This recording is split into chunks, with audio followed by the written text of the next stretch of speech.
Good day friends. Speak no evil 2024 में बनी एक American psychological horror thriller film है। इसकी कहानी एक अमेरिकन फैमिली के इर्द गिर्द घूमती है, जिसे एक ब्रिटिश कपल अपने दूर दराज के फार्म हाउस पर वीकेंड बिताने के लिए बुलाता है। हालात धीरे धीरे इतने बिगड़ते हैं कि अमेरिकन फैमिली के लिए चीज़ें काफ़ी डरावनी और ख़तरनाक हो जाती है। बिना किसी देरी के चलिए कहानी की गहराई में उतरते हैं। फिल्म की कहानी इटली में शुरू होती है। एक अमेरिकन फैमिली है, डॉल्टन फैमिली, जिसमें बेन, उनकी पत्नी लुइस और उनकी 11 साल की बेटी एग्निस शामिल है। वे एक रिसोर्ट में छुट्टियां मनाने आए हैं। एग्निस को इमोशनल सपोर्ट के लिए अपने साथ एक प्यारा सा स्टफ्ड टॉय चाहिए होता है, जिसका नाम हॉपी है। वो हमेशा उसे अपने पास रखती है ताकि उसे इमोशनल कंफर्ट मिले। बेन और लुइस असल में वहाँ मज़े करने की कोशिश कर रहे हैं, लेकिन पूरी तरह एंजॉय नहीं कर पाते। इसका कारण एक डेनिश कपल है जो उनके आसपास ही होता है और बार बार उन्हें अपने बातों में उलझाकर बोर कर देता है। एक दिन एग्निस का हॉपी गुम हो जाता है और वो बहुत परेशान हो जाती है। तभी एक ब्रिटिश कपल पैडी और सियारा हॉपी को ढूंढकर उसे वापस लाते हैं। उनके साथ उनका गूंगा बेटा एंट भी होता है। फेल्स कपल डॉल्टन फैमिली से अच्छी तरह घुल मिल जाता है और सब लोग मिलकर साथ में लंच करते हैं। बेन लंच के दौरान पैडी को बताता है कि उनका फैमिली अभी हाल ही में लंदन शिफ्ट हुआ है, क्योंकि उसे वहां काम मिला है और इस वजह से लुइस को अपनी नौकरी छोड़नी पड़ी। पैडी फिर बेन और लुइस को अपने और सियारा के देश के स्टेट पर आने का न्योता देता है। लंदन लौटने के बाद बेन लुइस से अपनी परेशानियां शेयर करता है। उसे अपनी नौकरी में जो खास डील चाहिए थी वो उसे नहीं मिल पाई है, जिससे वो काफ़ी निराश है। साथ ही वह एग्निस को लेकर भी चिंतित है। उसे लगता है कि एग्निस को अब बड़ा होना चाहिए और हॉपी जैसे खिलौने के बिना रहना सीखना चाहिए। उन्हें इस बीच पैडी और सियारा से एक पोस्टकार्ड मिलता है, जिसमें डॉल्टन फैमिली को फिर से अपने स्टेट पर आने का न्योता दिया गया है। बेन और लुइस इस बारे में सोचते हैं। लुइस को लगता है कि पैडी और सियारा जैसे लोगों के साथ समय बिताना थोड़ा रिस्की हो सकता है, लेकिन फिर भी दोनों इस आइडिया पर सहमत हो जाते हैं। डॉल्टन फैमिली ठीक समय पर फेल्स के स्टेट पर डिनर के लिए पहुंचता है। पैडी उन्हें एक बत्तख दिखाता है जो उसने पकाई है और लुइस को भी खाने का ऑफर करता है। हालांकि लुई पहले से ही बता चुकी थी कि वो शाकाहारी है।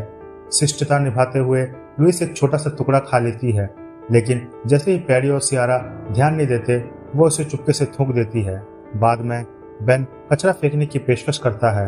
तभी एंड उसके पीछे पीछे जाता है और उसे इशारे में दिखाने की कोशिश करता है कि उसकी जीभ कटी हुई है। इसके बाद बड़े लोग साथ में अपना समय बिताते हैं, जबकि एंट और एग्निस एक ही कमरे में सोने चले जाते हैं। रात में लुइस सुनती है कि एंट सोते समय रो रहा है, लेकिन जब वो पैडी और सियारा से इसके बारे में बात करती है तो वो कहते हैं कि एंट धीरे धीरे इससे उबर जाता है। कुछ देर बाद वाकई ऐसे ही होता है और एंट चुप हो जाता है। अगले दिन दोनों परिवार जंगल में ट्रैकिंग के लिए निकलते हैं। ट्रैकिंग के दौरान एग्निस एक झूले पर झूलने की कोशिश करती है, लेकिन झूले के सामने पहले से एंट खड़ा होता है। पैडी एंट को हटाकर एग्निस के लिए जगह बना देता है ताकि वो झूला झूल सके। इसके बाद पैडी के कहने पर सब लोग पास की झील की तरफ जाते हैं, क्योंकि लुइस के गर्दन में दर्द हो रहा था और उसे थोड़ी राहत की जरूरत थी। घर लौटने पर लुइस बेन से अपनी असहजता जाहिर करती है और बताती है कि उसे यहाँ सब कुछ ठीक नहीं लग रहा। तभी सियारा उन्हें अपने और पैडी के साथ पास के रेस्टोरेंट में डिनर पर आने का न्योता देती है। सियारा कहती है कि डिनर के दौरान बच्चों का ध्यान रखने के लिए वो अपने बेबी सिटर मुजाहिद को बुला लेंगे, जो एंट और एग्निस का ख्याल रखेगा। डिनर के दौरान पैडी और सियारा अपनी पर्सनल लाइफ के बारे में खुलकर बातें करते हैं। लुइस भी हल्के फुल्के अंदाज में कहती है कि वो और बेन इन दिनों उतने करीब नहीं हैं, जिससे बेन थोड़ा असहज हो जाता है। इसके बाद पैडी और सियारा मजाक मस्ती करते हुए टेबल के नीचे अजीब हरकतें करने का नाटक करते हैं, जिससे माहौल और भी अजीब हो जाता है। इसी बीच एंट एग्निस को एक बेडरूम में ले जाता है और वहाँ उसे एक दरवाजा में रखी घड़ियों का कलेक्शन दिखाता है। उन घड़ियों में से एक के नीचे डेनिश भाषा में कुछ लिखा होता है, जिसमें किसी और आदमी का नाम भी होता है। एंट एग्निस से कहता है कि वो चुप रहे ताकि मुजाहिद उन्हें ढूंढ ना सके। फिर एंट एग्निस को अपने शरीर पर खरोंचों और चोटों के निशान भी दिखाता है, जो देखने में परेशान करने वाले लगते हैं। रात में सोने से पहले बेन लुइस से नाराजगी जाहिर करता है कि उसने पैडी और सियारा के सामने उनकी निजी बातें क्यों बताई। वो ये भी जोड़ता है कि उसे अभी भी उस बात से चोट पहुंची है जब उसने किसी और आदमी की फोटो लुइस के फोन पर देखी थी। दोनों इस पर बात करते हैं और एक दूसरे को गले लगा लेते हैं, लेकिन यह सब होते वक्त पैडी उन्हें छुपकर देख रहा होता है। रात को लुइस की नींद खुलती है और उसे ख्याल आता है कि वह एग्निस को चेक कर ले। जब वो बच्चे के कमरे में जाती है तो वहां ना तो एग्निस होती है और ना ही एंट। घबराकर वो पूरे घर में एग्निस को ढूंढने लगती है। काफी तलाश के बाद उसे एग्निस सियारा के बिस्तर में सोती हुई मिलती है। लुइस चुपचाप अपनी बेटी को उठाती है और वापस अपने कमरे में ले जाती है। सुबह होते ही लुइस बेन से कहती है कि एग्निस का पैडी और सियारा के कमरे में सोना उसे बिल्कुल भी ठीक नहीं लगा और अब उन्हें तुरंत वहां से निकल जाना चाहिए। डॉल्टन फैमिली चुपचाप स्टेट से निकलने की कोशिश करता है ताकि पैडी और सियारा जाग ना जाए, लेकिन जैसे ही वो रास्ते पर होते हैं एग्निस फिर से परेशान हो जाती है क्योंकि वो हॉपी को वहीं छोड़ आए हैं। बेन उसे समझाने की कोशिश करता है, लेकिन एग्निस गुस्से में उसकी सीट को लात मार देती है और ट्रक से टकराने वाले होते हैं।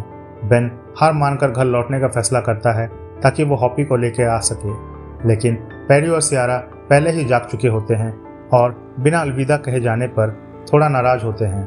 लुइस जब ये स्वीकार करती है कि रात को जो कुछ भी उसने देखा उससे वो खुश नहीं थी तो सियारा माफ़ी मांगती है। सियारा बताती है कि उसके पास एक माँ की भावना है क्योंकि उसने अपनी एक और बेटी मैरी को खो दिया था। यह सुनकर डॉल्टन फैमिली सहानुभूति दिखाते हैं और माफ़ी मांगते हुए वहाँ से निकल जाता है।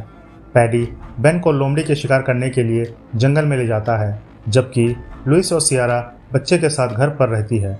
एंट एग्निस के लिए एक संदेश लिखने की कोशिश करता है, लेकिन वो डैनिश में होता है, इसलिए एग्निस उसे समझ नहीं पाता। एंट उसे खाने से पहले सियारा को दिखाने से भी रोकता है। जब बेन लोमड़ी का शिकार करने में नाकाम रहता है तो पैडी उसे एक शांत और खुले इलाके में ले जाता है ताकि वो दोनों जोर से चिल्ला सकें, जैसे अपने अंदर की गुस्से या तनाव को बाहर निकालने के लिए। परिवार एक साथ लंच करता है। लुइस उस वक्त नाराज हो जाती है जब सियारा एग्निस के खाने के तरीके पर टिप्पणी करने लगती है। सियारा तुरंत माफ़ी मांगती है, लेकिन पैडी कहता है कि लुइस को भी माफ़ी मांगनी चाहिए। इसके बाद एग्निस और एंट कॉटन आइड जो गाने पर डांस करने की कोशिश करते हैं, लेकिन पैडी एंट के डांसिंग को सही नहीं पाता और उसे डांटता रहता है। पैडी के डांट से एग्निस डर जाती है। पैडी एक झपकी लेता है और इसी दौरान एंट उसकी चाबियां चुरा लेता है। वह एग्निस को गोदाम में ले जाता है जहां एक छिपा हुआ बेसमेंट होता है। वहां एंट एग्निस को एक किताब दिखाता है जिसमें पैडी और सियारा से मिले हुए अन्य परिवारों की तस्वीरें होती है। हर तस्वीर में एक दुखी बच्चा होता है जो अगले परिवार के बच्चे के साथ होता है और हर अगली तस्वीर में पिछले तस्वीर का बच्चा होता है।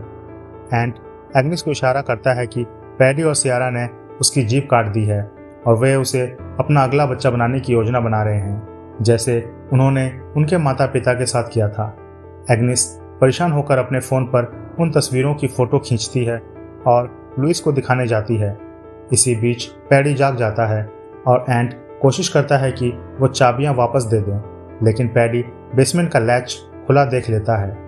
बेन और लुइस जब सच जान जाते हैं तो वे शांति से वहां से निकलने का बहाना बनाने की कोशिश करते हैं।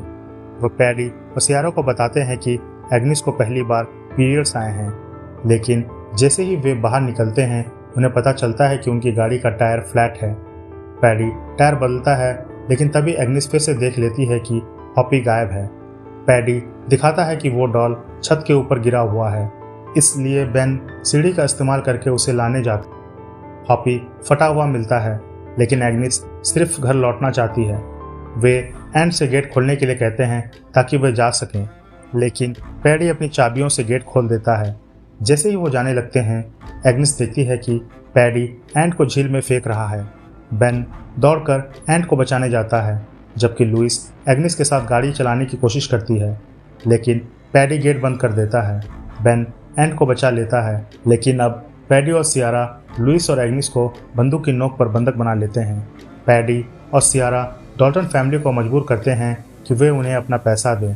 इसके बाद पैडी एग्निस को कैटामाइन से बेहोश करने की कोशिश करता है, लेकिन लुइस एक छिपे हुए बॉक्स कटर का इस्तेमाल करके पैडी के चेहरे पर वार करती है और फिर सियारा से राइफल छीन लेती है। बेन खुद को एग्नेस और एंट को आज़ाद करने में कामयाब होता है और फिर वे भागने की कोशिश करते हैं। तभी पैडी और सियारा का साथी माइक आता है और परिवार पर गोली चलाता है, जिससे उन्हें वापस घर की ओर भागकर छिपना पड़ता है। पैडी और सियारा डॉल्टन फैमिली का शिकार करने निकलते हैं। इस दौरान बेन और लुइस बच्चों को छिपाने की कोशिश करते हैं और बेडरूम में खुद को सुरक्षित करने की योजना बनाते हैं। बेन पैडी की शराब की बोतल से छत में आग लगाने की कोशिश करता है, लेकिन वो चूक जाता है और बोतल पैडी की कार पर गिर जाती है। माइक उन पर गोली चलाता है और अंदर आने की कोशिश करता है। बेन माइक को हथौड़ी से मारने की कोशिश करता है, लेकिन माइक उसे लगभग जकड़ लेता है और उसके सिर को टूटे हुए कांच पर मारने वाला होता है। तभी लुइस चुपके से हथौड़ी उठाकर माइक के सर में घुसा देती है। जब पैडी हमला करने आता है, लुइस उसके चेहरे पर ड्रेन क्लीनर स्प्रे करती है, जिससे उसे गंभीर जलन होती है, जबकि सियारा उसकी देखभाल करती है। पूरा फैमिली छत से सीढ़ी के जरिए भागने की कोशिश करता है। सियारा बंदूक लेकर उन तक पहुंच जाती है, लेकिन लुइस उसे सिर पर वार करती है, जिससे सियारा छत से गिरकर मर जाती है और सीढ़ी भी गिर जाती है। बेन नीचे उतरता है और अपनी टांग घायल कर लेता है, लेकिन फिर भी वो लुइस, एग्निस और एंट के लिए सीढ़ी वापस ऊपर लाने में सफल होता है। फिर पैडी उन्हें ढूंढ लेता है और एग्निस को बंदूक की नोक पर पकड़ लेता है। वो कहता है कि अब सियारा मर गई है तो वो उसे ले जाएगा, क्योंकि कोई और उसकी देखभाल नहीं कर सकता। पैडी एग्निस के माता पिता को मारने की कोशिश करता है, लेकिन एग्निस पैडी के पेट में कैटामाइन की सुई चुभो देती है, जिससे वो गिर जाता है। बेन और लुइस पैडी को मारने का सोचते हैं और जाने लगते हैं। जाने से पहले एंट एक बड़ा सा ईंट उठाता है। पैडी उस पर गर्व महसूस करता है, लेकिन एंट गुस्से से चिल्लाते हुए ईंट से उसका सर फोड़ देता है। बेन और लुइस जल्दी से एंट और लुइस को कार में बिठाते हैं और स्टेट से निकलने की तैयारी करते हैं।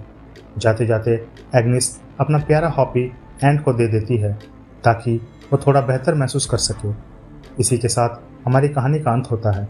बहुत बहुत धन्यवाद।